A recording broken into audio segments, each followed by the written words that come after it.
Hi guys, it's Michelle. Welcome back to my cooking channel. Today is my day off, and as you guys know, my days off I go a little crazy doing a little bit of everything. But I'm taking a minute to sit on my balcony and just enjoy the morning. Inside though, I'm gonna start cooking. I'm gonna make an individual chicken pot pie dish with four little ramekins that are super cute that I bought. So come join me in my kitchen as I cook. Well, I didn't think it was fair not to share this beautiful view with you. I mean, it is what it is. It's nice and sunny outside. People are still getting their way to work, and I have my little trees and all this stuff. This is my balcony. It's my little peaceful alone time after I take the girls to school on a weekday, where I actually can enjoy my day off. Our ingredients for the pot pie are puff pastry sheets. I'm going to replace the regular pie dough with this. I have carrots, I have celery, I have frozen green peas, I have an onion, I have almost 3 pounds of chicken breast, butter, garlic, half and half. We're going to use salt and pepper. We're going to use powdered onion and garlic. Also, I have herbs de Provence, which is kind of like an Italian seasoning, but this is French style. So it has fennel, it has lavender. It's a little different, but it's a lot good. I also have an egg, and I'm gonna go get the flour, which I'm missing, and let's start cooking. Guys, we're gonna bake our chicken today. So I have the chicken ready to go. All I have to do is add the seasonings. In the seasonings here we have everything kind of mixed up. I guess I could really mix it up. Let's see.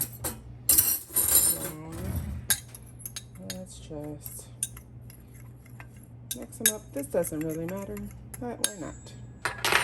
So I'm gonna pour all this in here, get it all mixed up, and stick it in a 400-degree oven for around 22, somewhere between 22 to 25 minutes. While our chicken is in the oven, we're gonna put a little bit of olive oil. I started and then I had an interruption, so I had to redo it. That's why there was a little bit already in there. And to the hot pan, we're gonna put our vegetables, our carrots, our onions, celery, even the garlic. You want this all to cook together. A lot of people boil this along with the chicken to make chicken pot pie, but I want to actually get as much flavor as I can out of my ingredients, and roasting the chicken and doing a quick, sear and sauteing the vegetables is actually the best way to go. So I'm gonna cook this down for about 5 minutes, more or less, on medium high heat. It's on a 7 right now, and then I'll be back. Now that I have my onions nice and caramelized and the carrots are softened, I'm gonna put about, I think this is 1.5 to 2 teaspoons of thyme and 1/4 of a teaspoon of salt. Use salt and pepper to taste, guys. I'm using 1/4 of a teaspoon because after I mix everything together, I can always add more salt, but there's very little you can do to take the salt away once it's already in there. And I'm gonna add some freshly ground black pepper to taste. Sorry about that.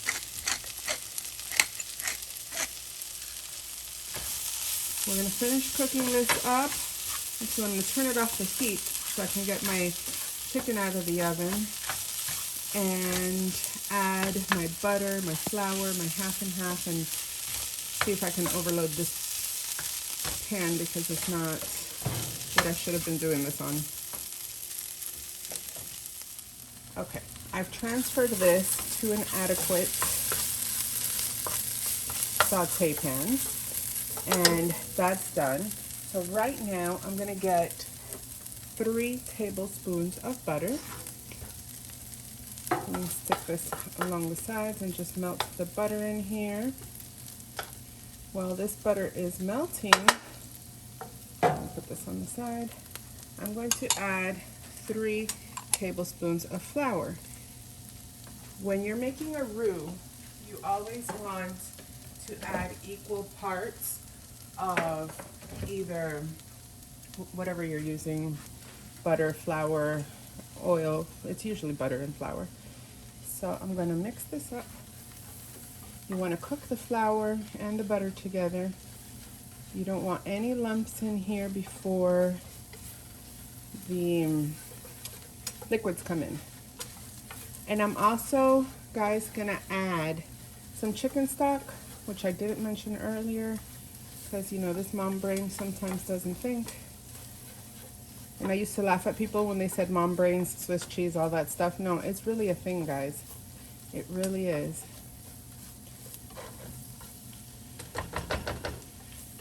So try to feed your brain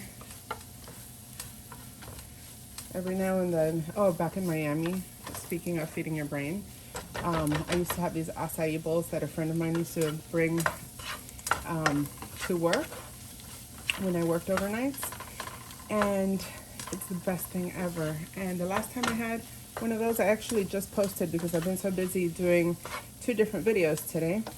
The last time I had an acai bowl was actually before leaving Miami. To this, I'm going to add 3/4 cup of half and half. And I'm going to bring the heat up. It's now at a medium, but the half and half is cold because it's been in the fridge. And then I'm going to add, let me stir this around. I'm going to add the chicken stock now. So yeah, I was running some errands before doing these videos, and I had to pick up some ingredients that I was missing. And you see how that's getting thick? That's the flour and the butter, guys. So now I'm gonna add the chicken stock. And I saw this food truck, which I've seen before, but it's always looked closed. I actually decided to stop today, and they were open. And man, that was the best. That took me back in time. And I was feeding my brain. So that's the story of me feeding my brain. So this is gonna thicken up. And then as soon as it's done getting a little thicker, kind of like a little, well, maybe a little thinner than it was with just the half and half, then I'm gonna chop up the chicken and add the chopped up chicken to this.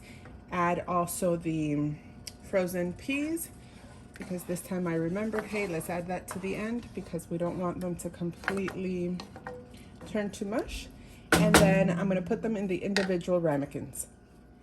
Now, guys, it's thick. You see how it thickened up really nicely? You want to let the flour and the butter and the half and half do its thing. Thicken this up, get it nice and cooked so you don't taste that flour. And I'm going to start adding the chicken. I chopped up the chicken after it came out of the oven and cooled down a little bit. And it's actually so nice and juicy, and it tastes really good, guys. I kind of cheated. Oops. I'm gonna stir this up, and then I've lowered the heat. Actually, I'm gonna leave it at 400. I'm gonna cook these at 400 degrees, I'm pretty sure, until that puff pastry is nice and cooked. So I'm gonna turn this off. But I want to move everything around, get all those flavors from the chicken to go and basically, you know, marry into the sauce, into the carrots and the onions and everything else. But now I am going to taste it. I want some carrots. I'm going to lower the heat. I'm going to put it, actually I should just turn it off. So indecisive today, guys. This is good. Really good. It needs a little salt though. So now that I've turned off the heat, I'm going to add the cup of green peas. And I'm going to have them measured out. So I'm going to put them in the measuring cup where I had the stock. I'm going to add the cup of green peas to that. And I'm going to get a little bit more salt.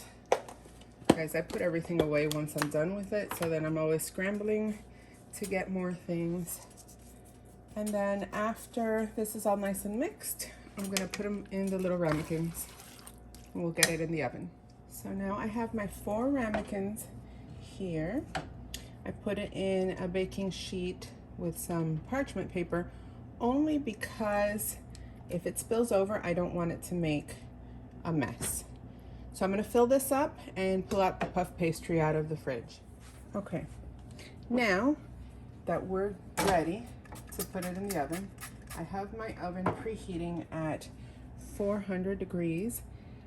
I sprayed some oil onto my little pastry brush, and I'm just gonna put them around, like put a little bit of oil around the sides just so all my puff pastry doesn't stick. I have this little mister spray, so instead of, I guess, putting some oil in a little bowl or something and dipping my pastry brush into it, I'm doing it this way. And I'm gonna grab one of my puff pastry sheets. I thinned it out, like I rolled it out, and I cut it into 4 pieces. So now I'm just gonna drape this over like so. It's kind of thin, so I don't think it's gonna have to cook all that long. And now I'm going to put my egg wash on top of it, and I'll do this for the rest of them and pop them in a 400 degree oven for, I would say, maybe 20 to 25 minutes as opposed to 25 to 30, since I've cut this, I've rolled this dough so thin.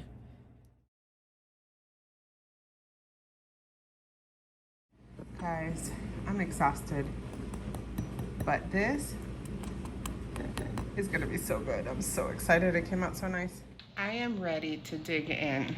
I doubt the girls are gonna eat this because of all the vegetables, but I sure am. And I should probably let this cool down a little bit more, but you guys know me. I'm not gonna.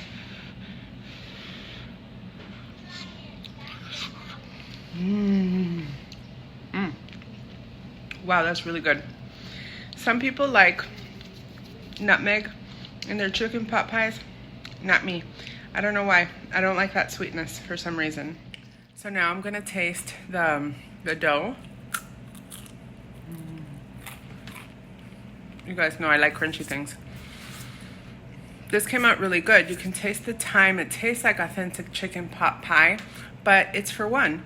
It's a big serving for one because the ramekin's kind of big, but maybe I'll have some now and later. So I'm gonna keep eating my chicken pot pie before it cools down too much, and I think I'm gonna leave half of it for later because I'm not gonna be able to eat this whole thing. It's so good though. I hope you guys try it. If you liked this video, go ahead and hit like down below.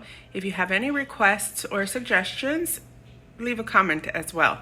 Thanks so much for watching my video, and don't forget to subscribe for more recipes. Bon appetit!